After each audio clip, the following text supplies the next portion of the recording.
Welcome to the Waiting Warriors podcast. As loved ones of first responders and military personnel, we often face life situations and challenges that many others don't experience. And while each of us and our experiences are unique, together we can learn from one another and become stronger in this journey of life. Now let's step out of mediocrity. It's time to thrive.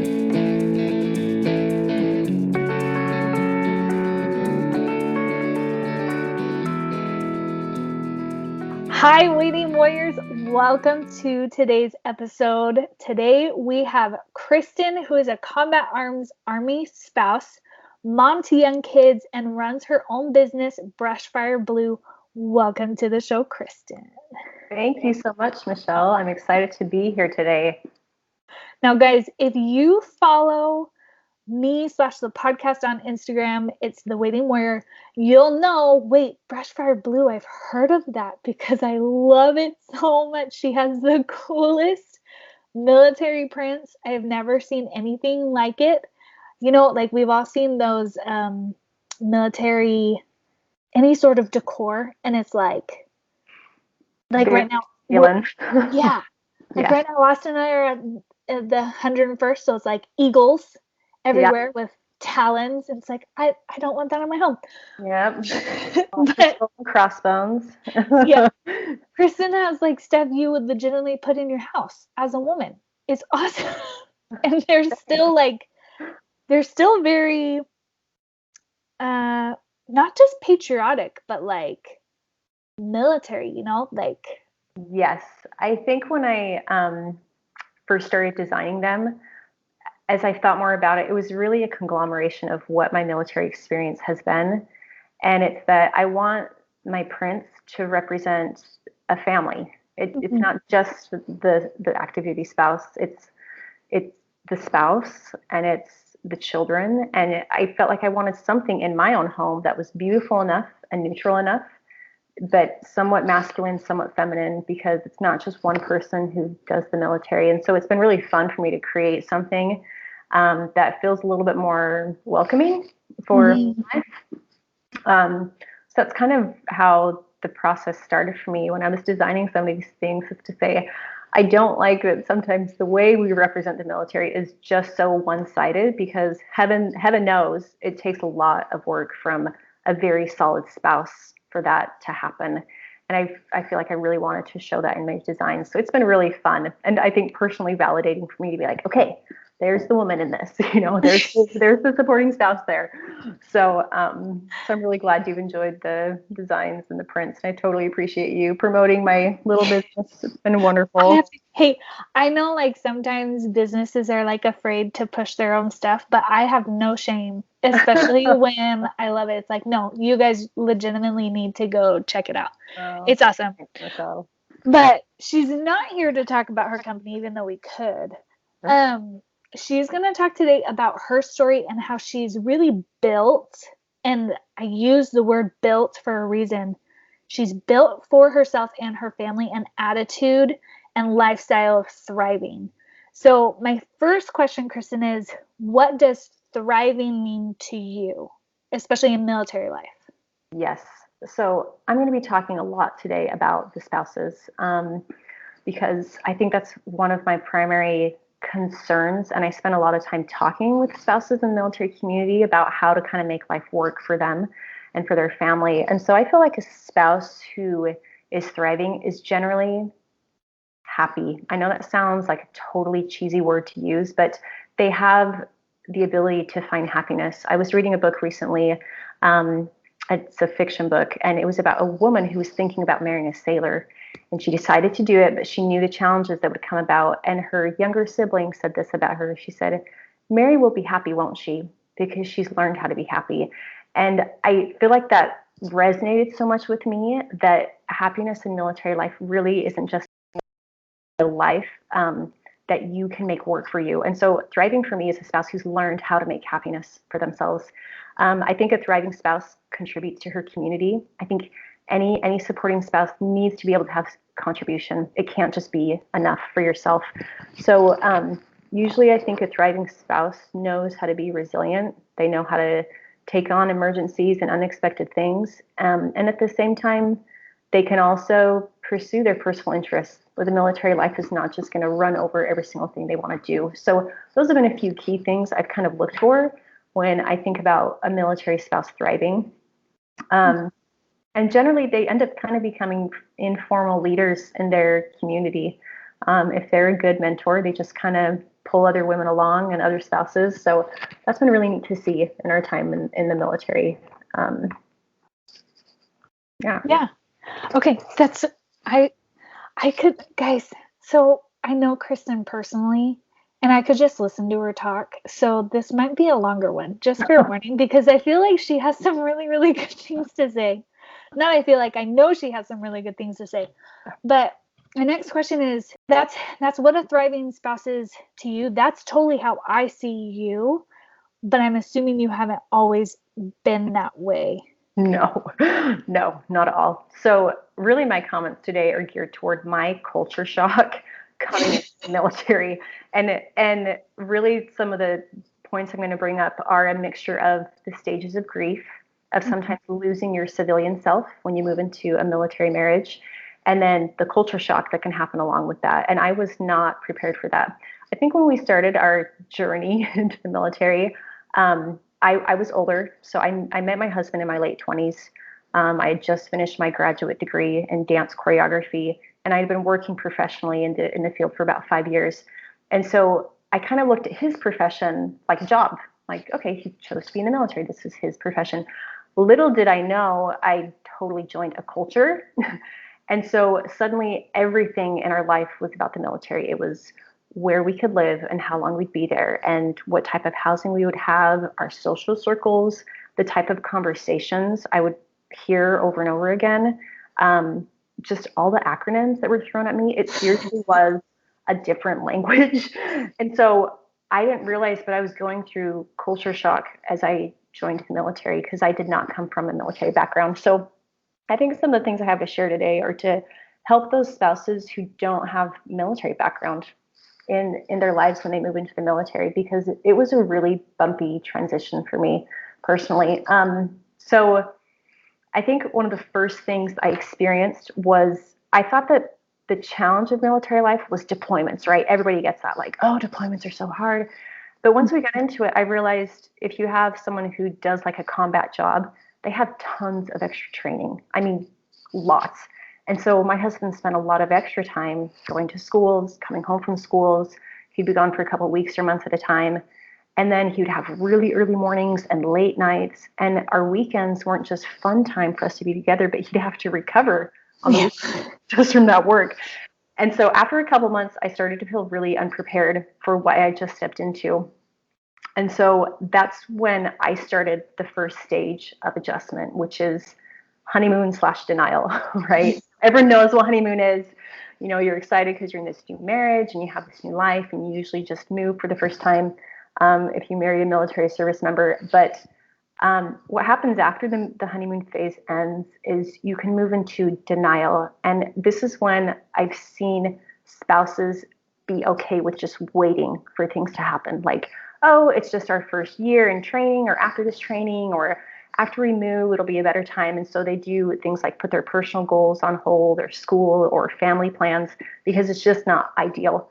And so my advice for new spouses, if you're in what you feel like is a denial stage, is you really need to get a mentor as soon as you can, because a mentor helps to pave your expectations. And I would really say you need to have a mentor who's about 5 years ahead of you, because they've gone through the first couple stages of adjustment. And a mentor should be able to do three basic things. They should be able to help you understand how to adjust with military schedules and changes. They should be able to help you know how to pursue personal goals. And then lastly, they should be able to help you understand how to balance family and career, whether it's your own career or whether it's the career of your active duty spouse. And then just the last thing is, do you want to be like this person in 5 years? Mm-hmm. And that's a great place for just get a mentor. You need to have a mentor early on. That's something I didn't feel like I really had stepping into it. So I felt pretty lost for a while, and I just needed someone to kind of take me and show me some ropes about how to to do this and what to expect.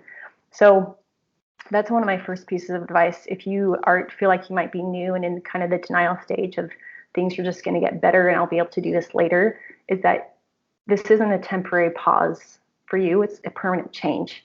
And moving through that faster with a mentor will really help.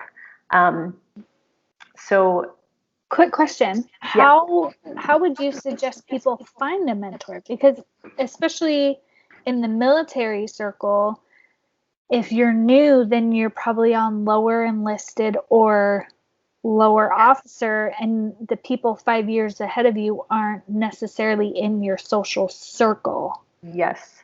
So I don't think that necessarily mentors should be in social circles. Mm-hmm. Social circles are really meant to help find understanding. It's like to commiserate together and to understand shared like joys and pains, right? But when it comes to looking forward, you need someone who's older than you, at least in military terms, because so that's really going to be probably through an FRG.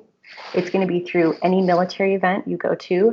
It could honestly even be online, Michelle. It doesn't have to be a face-to-face person. It could be a podcast host, or it could be another like military blog, because there's just so many good resources out there that discuss issues for military spouses. So if you can find someone in your immediate community, that's awesome.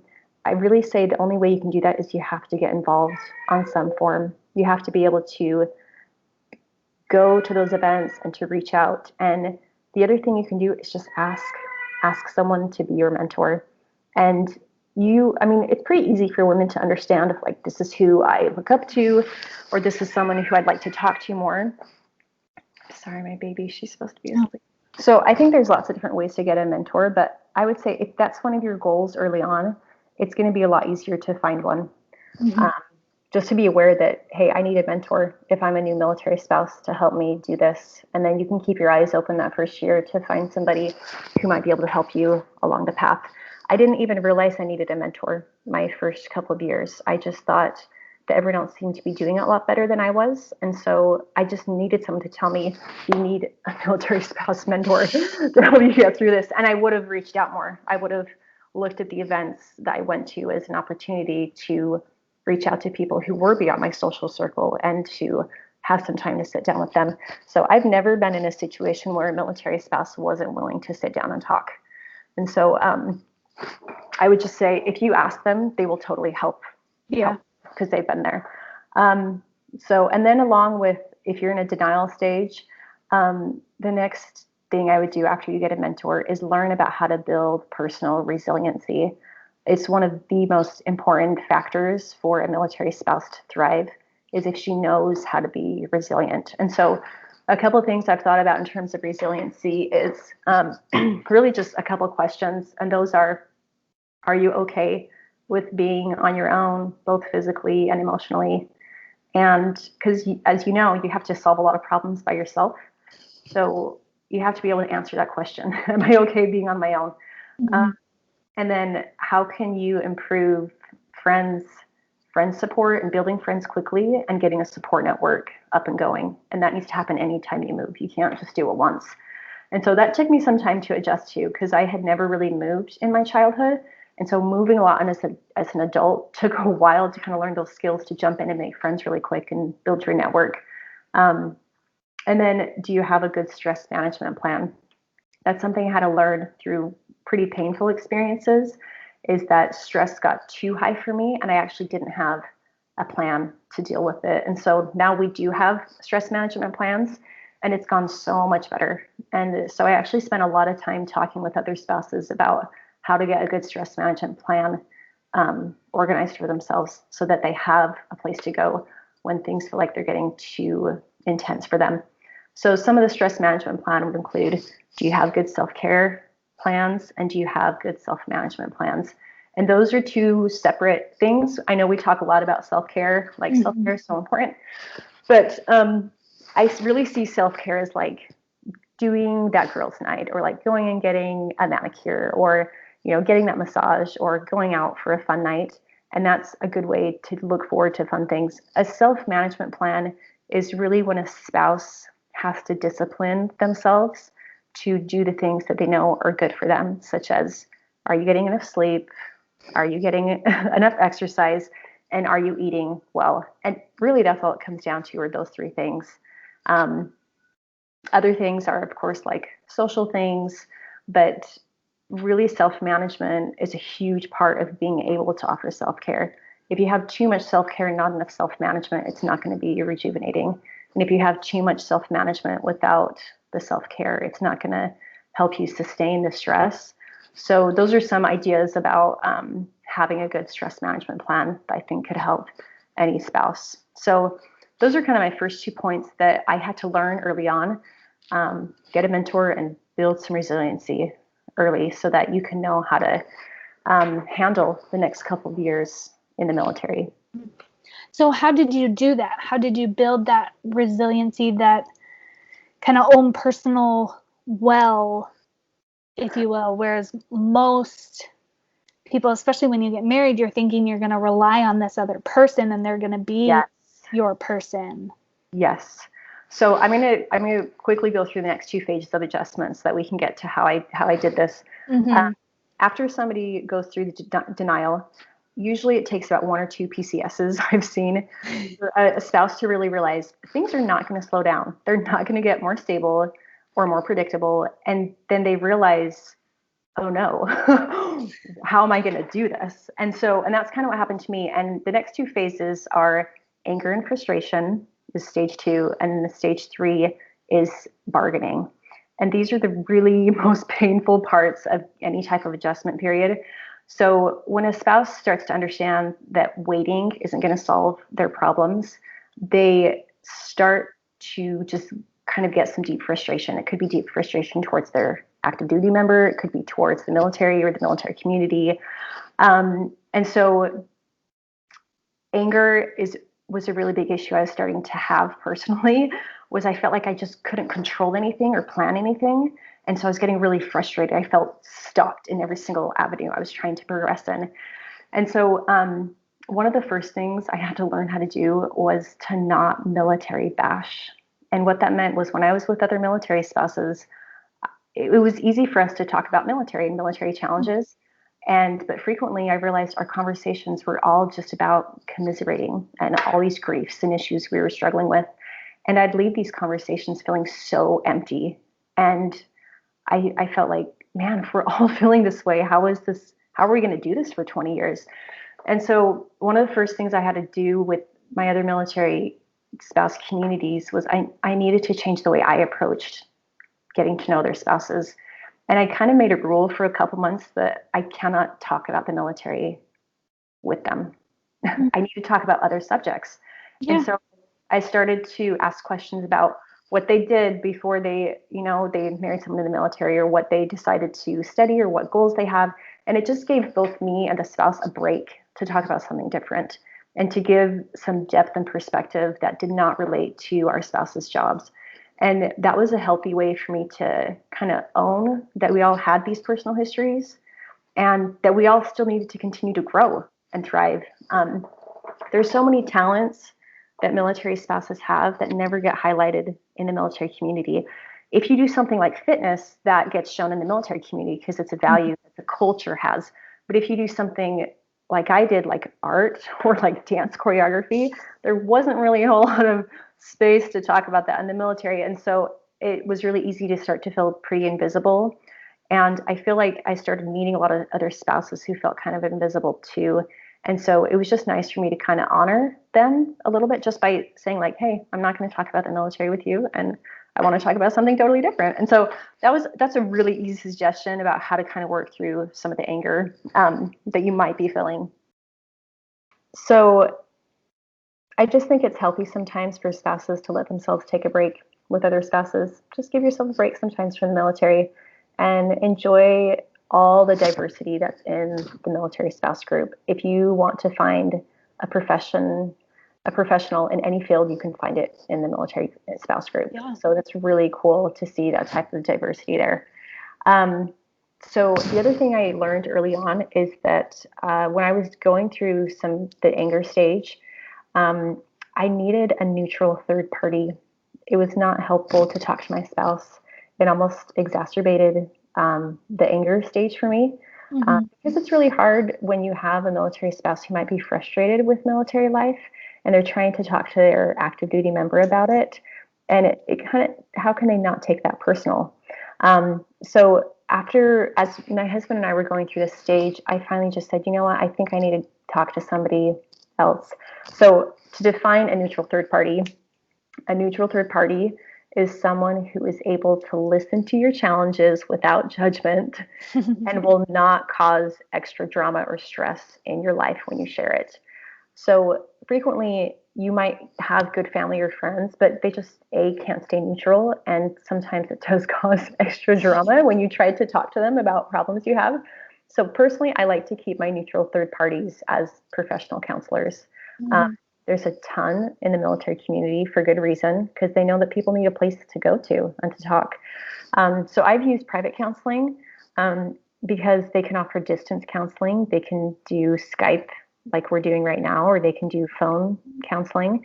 And so that's what I've used, because sometimes we've been overseas and sometimes we've had really late nights where I need to talk to someone after my kids go to bed. And that's been a really flexible option for me. So when I was going through the anger stage, I started seeing a private counselor just to have someone to talk to.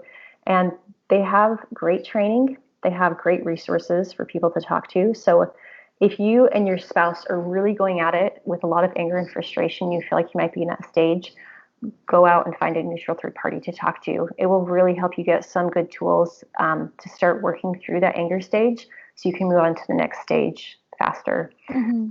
So I wish I would have had that in my life sooner. And so whenever somebody's new in the military, I always say, do you have someone neutral to talk to when you're feeling really frustrated or stressed? And do they offer good advice? And so get somebody there. Chaplains are another great resource in the military community. They have tons of great resources. Life coaches are really big right now and can be a great resource. And then, of course, there's tons of supportive groups that can be on post or online for military spouses. So get involved in one of those. You're definitely not alone. And once you jump into one of those support groups, you'll realize, oh, it normalizes your experience. And a lot of people have really good suggestions about how to handle that.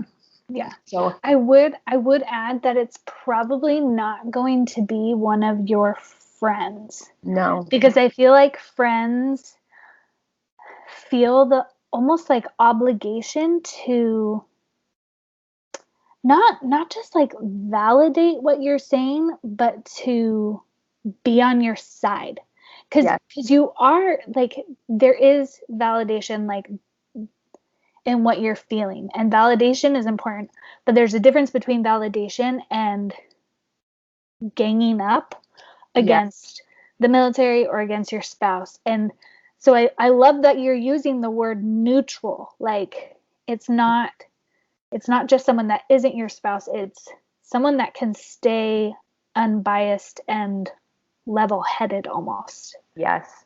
Because anything like a parent or a close friend or even another military spouse, it's just really hard for them to stay neutral. It gets too charged and they'll take sides, and then it can almost make you feel like you're justified in your anger, Yeah. which can then propel you into further problems. So once a spouse is once they've kind of worked through the anger phase and have gotten some support, then they move into what I think is probably the most significant part of adjustment, and it's called the bargaining phase. And the point of bargaining, I want to make this clear up front, is not to get your way. You're going to be doing a lot of this with your spouse, right? But the point of bargaining is to gain control. Because once a spouse has moved into bargaining, they realize I things are probably not going to change, and I can't continue this way. So what are we going to do about it? And so realize that the point of bargaining is to get a sense of control back. Because when we have control in our lives, we can thrive, right? We Mm-hmm. make expectations, and we can make plans, and we can make plans around those plans and set goals and accomplish things. And that's how we get back to thriving. So bargaining can look like this. If this is you and your spouse right now, I'd really pay attention, because this is a really hard stage for me and my husband. Um, Bargaining can be when you or your spouse are pressuring each other to take or not take certain jobs. Mm. It could be when you put high expectations on one another to get the perfect circumstances, or you'll be done in the military or done in the marriage. So there's like a threat involved. And as you know, most active duty members can't always get the most perfect circumstance. So that's kind of an Yes. unfair place to put them.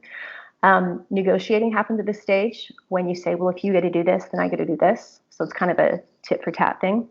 And then spouses can start to negotiate within themselves by saying, well, the reason why I can't do this is because of this circumstance and this circumstance. And it's really easy to fall into a victimization pattern when you're in the bargaining stage because you have all these reasons why you haven't been able to thrive.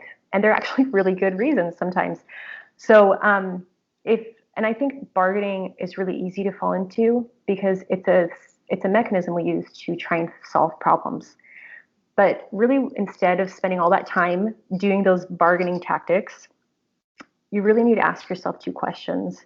And that is, what do I want control over? And how can I create that sense of control? And once I hit those two questions for myself, then I realized, oh, I actually have more power in this situation than I realized. And so what I chose to do was I made a list of all the things I felt were out of control in my life. Like I couldn't rely on my husband's schedule, or I never had enough help with kids, or I feel like I'm always doing everything alone. That was really my main core issue was I felt like I had to take care of the house and raise the family and pursue all of my own interests without any support. And I just felt alone in every single aspect of my life. And so that was really my core thing I needed to work through. And I thought, okay, well, how do I make myself not feel so alone in everything that I'm doing? And so I think for any spouse, they need to go through and say, what do I need control over? And then what plan can I make to get it? So one of my first suggestions is how to gain some control is to build in a care fund. And a care fund is part of your monthly budget. It could be only $20 a month. It doesn't need to be a lot of money. But a care fund is not supposed to be used for a manicure. It can be, but a care fund is for you and your spouse to use as a stress management plan. And so you let that money build up. And anytime you feel like you need that help, like I need someone to come clean the house, or I need extra babysitting hours, or I need somebody to go pick up my groceries and I need to pay them for that, or I just am going to buy a meal plan for a week and not worry about cooking, right? And that way you always have money available because a lot of times military spouses choose not to take care of their stress because they just don't have the money for it, right? Like we'd love to have full-time help in our house, but it's usually just because it's not part of our budget. And so I would say put a care fund in there, and then you have the freedom to use that for when you need it. And you and your spouse have agreed, hey, this is a care fund. And when I'm gone, or even if I'm here, if you feel like things are getting out of control, that's our money. We pull from that. So even after a couple of months of starting to build up a care fund, I just felt like I had more flexibility to be like, hey, my husband can't watch the kids tonight. That money's going to go towards here so I can follow through on the thing I planned on doing. So I think a care fund is a great idea to just get started with some resources for yourself and for your family. So the next thing we started doing was I realized I could never plan for the future. And so and as I've talked with other spouses, they really want to wait to do things with their active duty spouse, right? You want to go on trips with them and you want to go on date nights. But I finally just had to let that go and say, I need plans. I need plans in order to feel happier and to feel like I can look forward to things and not feel like it's always going to change last minute. Yeah. And so I think something that's really important for spouses is they need to make plans and know that they can go on them no matter what. And so I would say plan that night out, like buy the theater tickets, go to that show, go home and see family. And if your spouse can make it, great. And if not, you have money for a babysitter so you can go, you know? And so even though that may not sound as fun, it's always so fun to go with our spouse. But I was able to get over the negotiating stage by saying, that's okay if you can't come, I'm still going to go. And it was just a way to kind of honor the things I needed to do. And it took some pressure off my spouse too, so that he knew I could, move on and look forward to these fun things. So to put this into more of a context, we used to wait to go to family reunions until my husband could go. And consistently year after year, we missed it. And finally, after about 5 years in, I thought, I really need to see family. It's important that my kids see their cousins and they get to see grandparents. And so we finally just made a switch and said, every year we're going to go and we're going to have money put aside and we're going to make that a priority. And we've gone the last couple of years. And I fly by myself a lot with kids, which is not very fun, but we look forward to it every year. And it's been such a great way to take care of myself and our family. And our family's gotten stronger because of it. And so I would just say, don't be afraid to do things by yourself and let yourself have plans for the future, because it's really important to build long-term happiness when you can expect that something's going to happen. Yeah, I agree. So those are kind of all the steps, or I guess not steps, but kind of stages of grief and adjustment that we go through. But going back to one of the earlier ones with building up a personal reserves or resiliency, how did you do that? So I wanted to talk through these stages because what really happened when I was going through the anger and the negotiating stage was I realized that life wasn't going to be able to continue. I wasn't going to be able to continue this way. I was burning out fast, and I realized we're never going to make it to 20 years. We're only 4, and I'm so exhausted. And I knew that the military path was still going to be part of our future. And so I realized that I needed to change. And what really needed to change was I needed to change my expectations about what was really possible with the military life. And so that's why talking about the grief process is important, because sometimes you have to let go of things that that maybe you thought were going to be part of your future. And so a couple of things I started doing, got the neutral third party in place, got the care fund in place, and then I started really changing up my lifestyle, meaning the way I thought I was going to do life wasn't working. So I'm going to share a couple of really significant things. We decided to start homeschooling. That was a huge decision for our family. Mm-hmm. And the reason why was because I was feeling like really concerned about having to get my kids on wait lists and pulling them in and out of different schools. And it was just a lot of extra logistical planning. And so we made a really big change there and decided to homeschool our kids. And so I think for any spouse, I would just say be willing to dramatically change your life if you need to, even if it's not what you thought you were going to do. Honestly, I don't know if we would homeschool if we were out of the military. If we were civilians, I'd probably love to be part of a consistent public school program. So that's something as far as an attitude change, is be okay with reinventing yourself in your life. Some other things. Oh, sorry, go ahead. Well, I was just going to say, I think that's so interesting because I hear a lot like the angst and almost resentment of they don't want to let go and they want to fight to figure out how to make it work. And I think to a degree that's good. There are some key things in you that you shouldn't change. But I love that you just say have the willingness to make a dramatic change if that's really what you need. And because with that willingness, I think you'll realize that the change isn't the end of the world like you kind of think it would be. Yeah, I think sometimes I felt like I had to always be this self-sacrificing one in order to make military life work. And I think that perspective is really detrimental for personal thriving.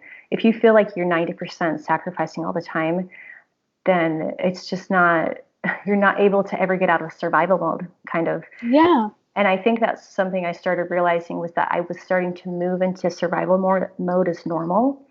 And it wasn't until I would get out of the military bubble for a little bit and realize, oh, this is not normal. Like living under this much stress and this much frustration and lack of planning and control is definitely a survival mode. And so I had to kind of cue into that.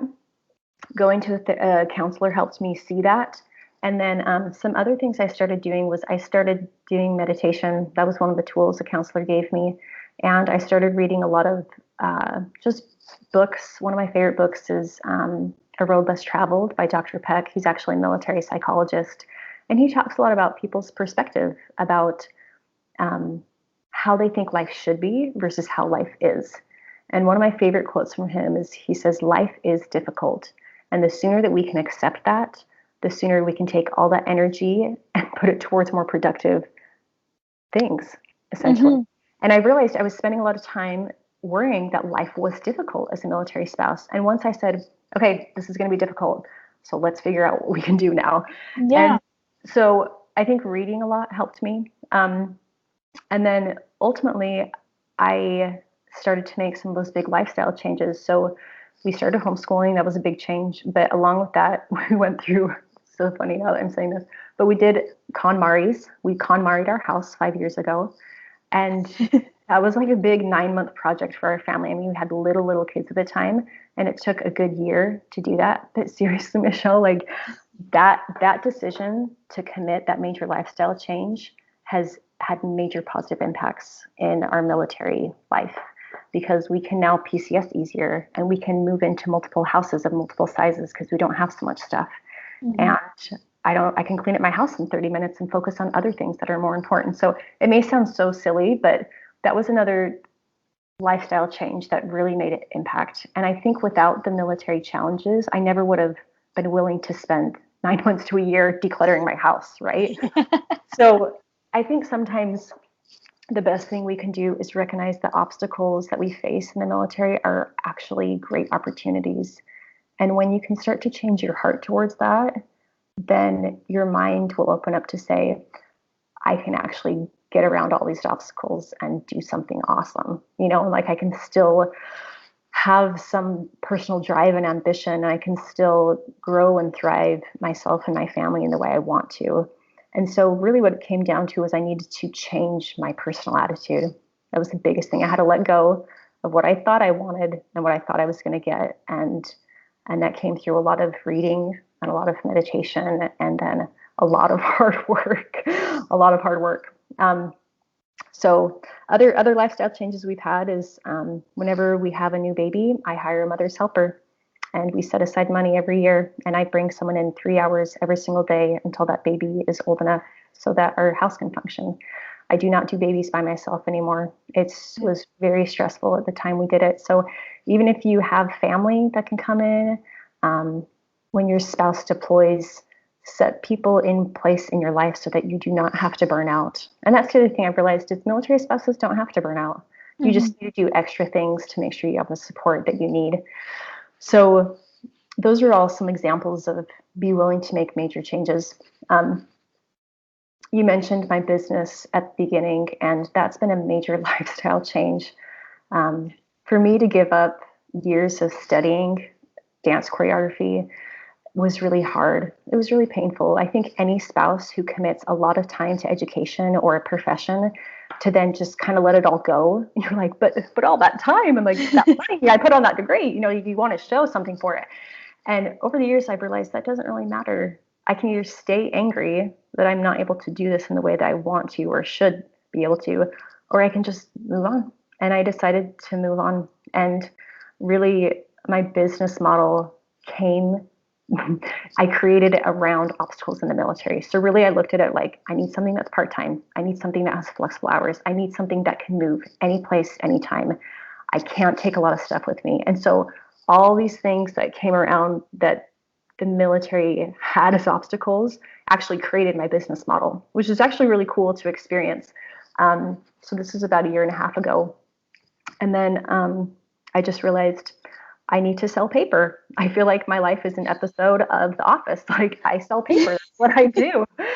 And the reason why I picked a paper product is because it's lightweight. I can ship it from anywhere in the US, even overseas, without high cost. I don't have to have a lot of it in my house because we don't have a lot of space in our military homes to be keeping inventory. And I needed the product to be simple. And pretty soon I realized I didn't want products that I didn't have control over, like outsourcing from China and stuff like that. So I needed to keep everything in-house. And as I went through this process, I realized I could make graphic prints, and I didn't even know how to graphic design at that point. I decided my business name, I decided what I want to do, and then I thought, now I need to learn how to put something on that piece of paper. And so when my husband was deployed, I started teaching myself how to graphic design, watching YouTube videos. And I taught myself how to use Photoshop and Illustrator, and my techniques get better. I mean, I haven't even been doing this a year yet, but as I've gone through this process, I realized Brush Fire Blue is really this like kind of beautiful, ironic manifestation of my experience in the military. And I feel like this content that I'm creating comes out of these struggles I've had trying to find my path, getting adjusted to military life. And it's so fun now, Michelle, to know like that people are just buying a piece of paper from me and enjoying it in their house.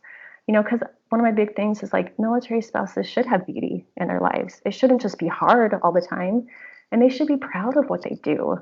And so should their active duty spouse member. Like it's just it's a really small way that I feel like I can honor that. I can honor what military spouses give up. But I can also honor it that their house can still be nice, and it doesn't have to overrun their home decor and overrun their lives. And so I think that's what Brush Fire Blue kind of means to me. The other thing that's been really cool is I've really carefully priced my products so that anybody of any rank can afford them. And that's been something that's been very important for me. There's a lot of really cool military products out there that can be sometimes high cost. They can be very heavy to move. They can break with PCS. And I'm like, paper? Paper's easy. Like if they need to replace it, they can. And so I've actually been encouraged sometimes by other business owners to increase my prices. And I've been really diligent being like, no, I want this to be affordable because I think people should have beauty without having to pay super high price for it. So that's kind of how. So I feel like Brush Fire Blue is really that experience of be willing to start over. Be willing to start over. If you have a degree in accounting, that's awesome. If it's not working for the military, you're a smart person. Do something totally different. You did it once, you can do it again. And so I think that has really helped. That transformation has come after quite a few years of challenge and heartbreak and having to start over and things stopping and having to start again. So when I see other spouses go through that, I feel like my heart really goes out to them because it's really painful to let go of things that once were part of you and to start over and to try something new. But when a spouse can do it, then they really start to push forward and they accept military life.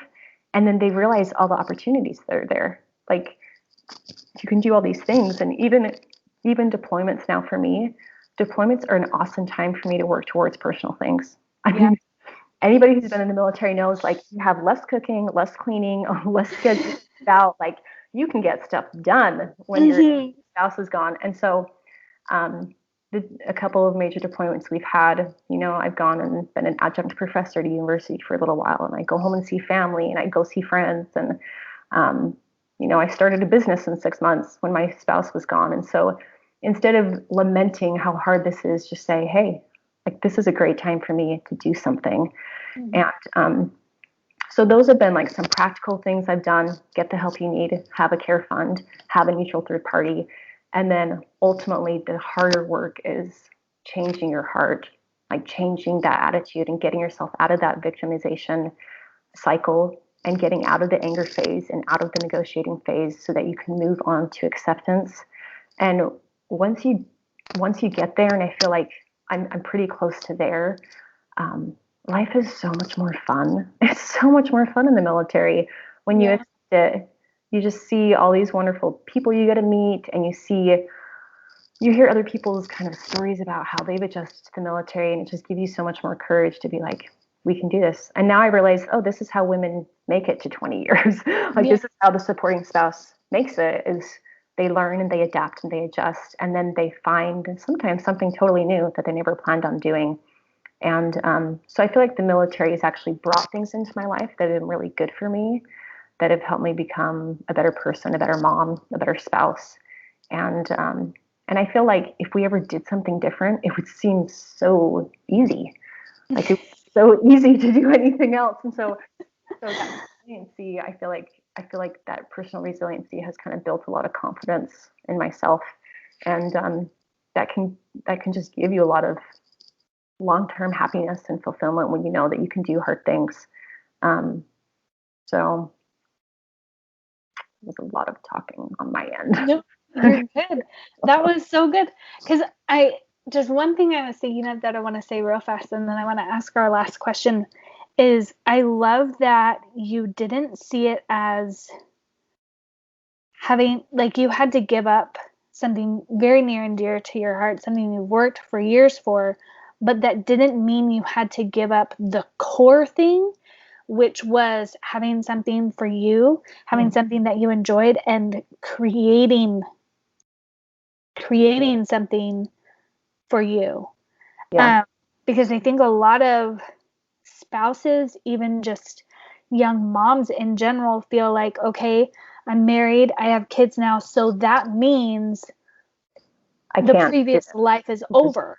Mm-hmm. But it doesn't have to mean that. It just means you have to be smart and you have to be willing to learn new things that fit into that criteria of a life, of whatever that criteria of life that you have. You just have to adjust. And I love that different, just the difference in that mindset of, we don't have to flop over and do nothing except for self-sacrifice. Mm-hmm. But there still is that willingness to adjust, Yeah. which is so important. Yeah, I think if anybody's listening and they're like, well, how do I do this? I kind of put a few categories down about things I've seen that are personal interests or hobbies or even careers that work for the military. And so just if you're going to school right now, or if you're in a career and you're like, this isn't really working, or I want to have my own thing, these are just some things to think about. If you can do your interest part-time or with flexible hours, it'll probably work with the military. If you can do any type of distance work, it might work. Like if you could work remotely, it's a great option. If you have consistent support at home, meaning you have family close by, you have a relative living with you, if you have great nannies or like a childcare option, it could work for you. If you have a career that can get you a job on post, it will work for you. And so even look at your skill set and say, is there a certain job on post that relates to what I've done? And can I do that? You guys, even as a dance choreographer, I taught at Skies. I taught at Skies on post overseas. And it was a great way to contribute to my community. I was expecting to teach children after getting a master's and, and working with professional companies, but it worked for a little while. And so just look on post and say, what can I do with my training on post? And then two more things. I've seen a lot of spouses take their own training or degrees and just move it into a private a private business that they can then like help other military communities. So like hairdressers, anybody in the beauty field. I mean, they can do awesome stuff in a military community and still continue with their interests. And then lastly, entrepreneurs. If you're willing to start your own business and do something totally from home, then it can work for you. So I would just say take a look at what you're studying, take a look at what you're interested in, even if it's a hobby, and just say, hey, what area does this fit in, and how can I make this work? And I think those are pretty big categories that you could kind of take anything and start to make it work within a military community. And really, I think my last thought is we need military spouses to contribute. We need them to share their interests and their own personal talents and vision, and be able to be mentors for other people. For a long time, I thought that being a military spouse meant I just needed to stop doing a lot of things I had hoped to do. And now I've realized, well, that was really unhealthy. And that's not what a thriving spouse or a thriving family looks like. And so it's been really fun to kind of carve my own path. And so I just hope that other military spouses feel like, okay, it's normal to go through these stages. And here's some things I can do to get out of them quicker and to move more quickly into the acceptance phase. Because that's really where we need spouses, and that's really where we need active duty service members, that they need to be thriving, because nobody wants to be burning out military families. It's just good for the organization as a whole. Yeah, I totally agree. So what is, if you can you, or is just this whole episode, what is your key to thriving you want to share with your fellow waiting warriors? Don't try to do everything alone. That's probably been my biggest thing, is I've learned it's okay to do a lot of things alone, and it's okay to know you can do things alone, but you just don't have to. And now I've realized I put things in place before I need them. I bring people into my home before it gets so emergency focused I can't even function. And so realize if you have a deployment coming up, if you have a really intense training period where your spouse is going to be gone a lot, get help before you need it. And have some numbers in your phone and have some people on call. So that way, if you feel yourself going down that slippery slope of falling back into negotiations with your spouse, or anger, or um, having just, kind of like a depressed state of living, a lack of thriving, get help in before you need it. And because it's really hard to recover once you've hit rock bottom. It takes a lot longer to recover once you've gotten there. So don't feel like you need to do it alone. So get that neutral third party, talk to them before you're in an emergency situation, emotionally or physically, and have that support network. Just have people come over just so that you can have people over, not because you need a meal or you need your house cleaned. And yeah, get that help in before you need it. It's something I really encourage people to think about. Oh, I love it. Guys, did you take notes? Because I feel like I'm gonna listen to this episode again and just like take notes. Maybe I should create a worksheet. That's what I should do. I should create a worksheet. We'll see if that happens. I'm about to have a baby though. So by the time this airs, the baby will be born and deployment will probably have started. So yikes. Maybe I'll get the worksheet. Maybe won't. But if I don't do it, I hope you guys do. If you've just been like listening, like, oh wow, re-listen and have a notepad and paper and like, because that was so good. Like, I feel like all the episodes have been really, really good, but that was something that you can, like, I was able to see what stages I've been in, and I feel like we've kind of fluctuated back and forth. But then also, like, you gave us solid things that we can do. It's like an action plan. So I'm really happy right now. Good. I hope it's helpful. And I also recognize every spouse doesn't go through this.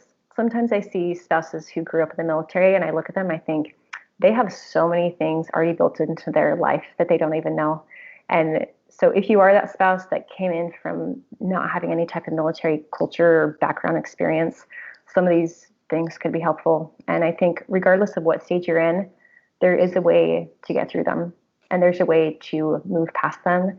And because I think we lose too many families when they get stuck in the anger or the negotiation phase, and then the spouses burn out and they get out of the military under stress. And if they just knew there's a way to get through that, and there was a way to kind of get to the other side and to actually be really happy and thriving, that they would be willing to go through that and to find solutions instead of just finding out. So just some things to think about. Yeah. No, that makes a lot of sense, because it's almost like, so today I posted on Instagram about how, like, you're just not alone in this. You're not alone for having like the irrational thoughts, which makes me think of all these different stages. And you're not alone in being angry. You're not alone in wanting them home more. You're not alone in any of the feelings. It's natural. There are these 5 stages, and it's kind of what most of us go through, and it's perfectly normal to go through them, but we need to go through them, not just stick in it. And I think that, like you said, that's the problem of families that struggle so much, is that they don't see that it doesn't have to be like this. It's okay that it's like this for right now, but just let that acknowledgement and self-awareness be something that helps you seek out the tools to get out of it and progress past it. Yeah. And I think even if someone can say, oh, I'm in the negotiating phase. Okay, that's a normal phase. And so these are the signs that show me I'm in that phase. Then here's some things I could do to get out of it. And everybody kind of still has to find their own solutions to get out of it. Yeah. But just even being able to recognize the problem will help you figure out how to get out of it. Because once you realize, oh, it's because I need control. Okay, let's focus on that rather than just continuing to, argue with my spouse about why this isn't working for us. So it can be really helpful. And and once people have just that knowledge, they can move on. They can, because people are smart, they can find their own solutions. They can make up their own answers. But if they just know that there's kind of a path or a process, they can know what to expect and know how to move through it quicker. Yeah, I totally agree. Okay, guys, I could talk forever. about this. No, I could talk forever about this, obviously. We might just do it part 2. We'll do like another interview in 6 months just because, we could. But thank you so much, Kristen. This has been amazing. This has been just amazing. Like, I feel like so valuable and helpful. I know just for me, like, I love this podcast. I love hearing other people's stories, not just like their stories and hearing what they've been through, but I feel like you find in the community like experts, you could say, like people who've just like really grasped certain concepts.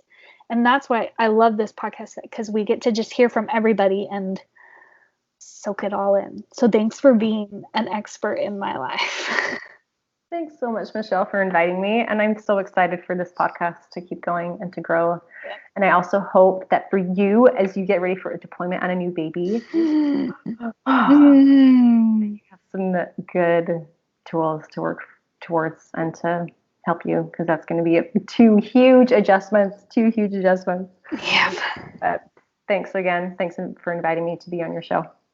Awesome. Okay. All you waiting warriors out there, listen again. Take notes if you didn't take notes this time. And you guys have an awesome week. Bye. Hi guys, I hope you're enjoying this podcast. I know I've been learning so much, so please share with any friends and family you know. Whether you know someone who is a waiting warrior, or if you just think one episode can shed some light to friends and family about what you're going through, share. And always remember, we're stronger together, and here we can thrive. Until next time, have an awesome day.